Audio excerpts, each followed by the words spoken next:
Well, thank you, Gazal. Thank you for being here. It's amazing to have you in presentiality, right? Is it called? I've been seeing everyone on Zoom for a while, for too long, and yeah, it's lovely to share this with you. I'm going to read one poem. It's called the Barista Cycle. After the tube opens its doors, after the shopping center opens its doors, after opening the shutters and typing a code that opens the doors to my work day, with suitable shoes, my name on the label, I access my position, turn on the machines, represent the choreography of gestures. Across the corridor, a cardboard goat advertises the cheese section. An ungulated jam like the ones that detach stones from the Mediterranean cracks over tables, pastries, and teacups is what separates me from lunch. My supervisor to the right tries to compensate with strict gesticulation the strict secondary role of the franchise. He slaps my hand. The milk doesn't have foam. I twist my tongue outwards. Frankly, earnest. Enter, text, here, bleed. I get sent through the elliptical path of the shopping center, flaming like a summer bush on fire, hopping, mad, on the verge of giving the change at the till I step back down the escalators. With my immense other, I nurse this thread-like order of entering and exiting. A mixture of foam and ash sprinkles the Yellowstones. I turn the frother on. For every latte on the surface with small wrist vibrations, I draw up a heart. For every chance that you turn up from the counter corner, I perceive a new imaginary. Around him, il bel viso, il belli occhi, capei d'oro accelerate the hours of my contract. Although you're not the excuse for this is not a caprice. I was late. We bumped into each other in the underground and you blocked my way. What brand of bleach do you use? I don't have time to do my tax return. And if I sleep, how will it be with insurance? Dirty teared cloths, gloss lips. Wash the cloths, wash the hands, outline the lips. I move stealthily, impassible Durga, a utensil in each hand. I run my eyes over the syrups, my fingertips on the labels, apricot, almond, strawberry, vanilla, hazelnut, banana. Viscosity flows. I remember all its names and lick their borders. My supervisor slaps my hand when I don't bend the milk jar in the milk frother enough to texturize it at 60 degrees. I support the weight of the cup on the plate with a teaspoon to sugar the kindliness of the biscotti.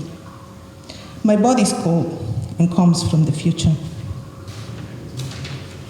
Not any telling works. Power outflanks the habit of abuse is in the signifier, the search for your voice in other people's timbre.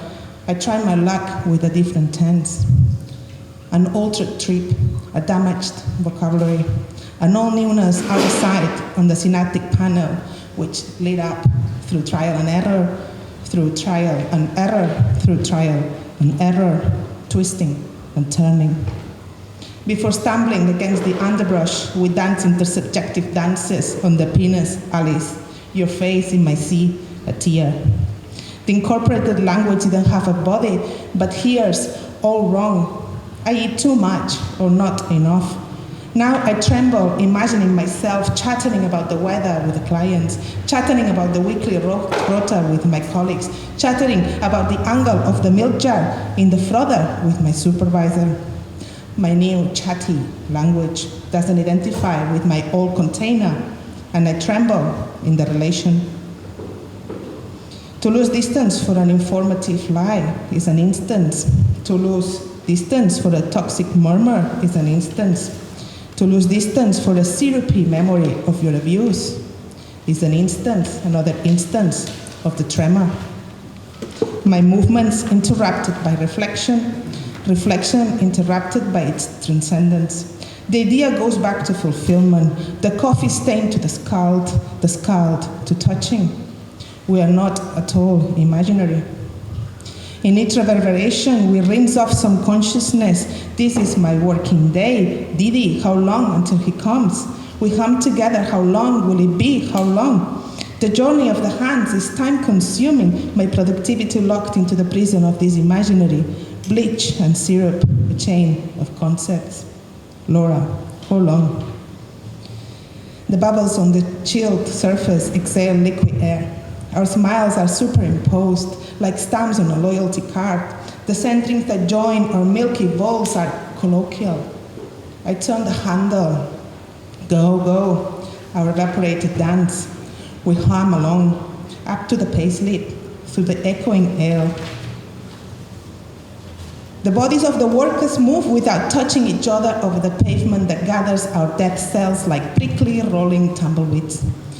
This is the Western of costume. Here, syrups, cookies, and pastries are branded flavored.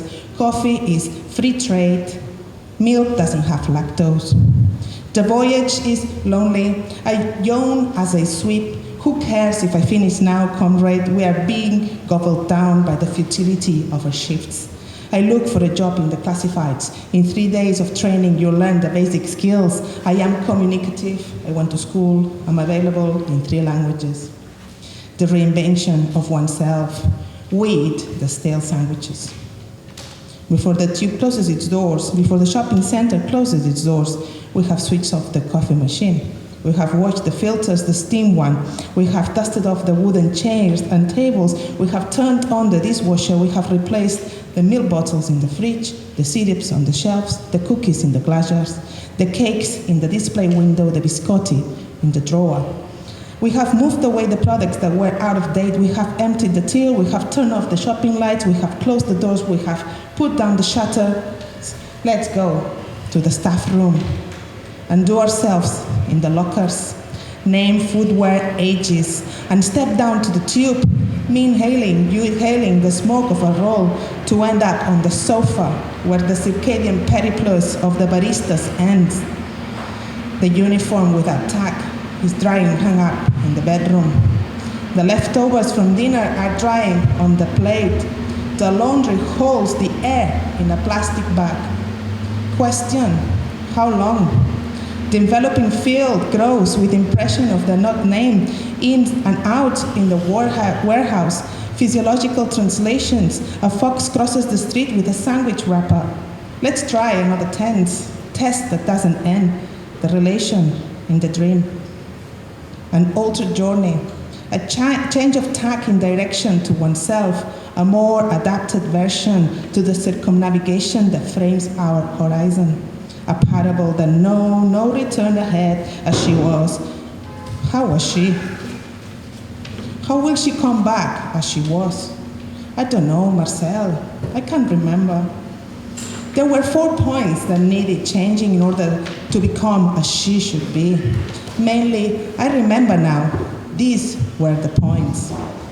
1, 2, 3, and 4. I analyzed them while I was enumerating them, and I agree with myself. I nod to myself. A change was necessary, was inevitable, another subject, I would dare to say. Formerly playing on stranded vessels by the beach, she should present herself on a gleaming boat. At her return, she should be like this. From now on and until future change. Familiar jubilation, the shutter opens. It's 6 a.m. This is not a caprice. Thank you.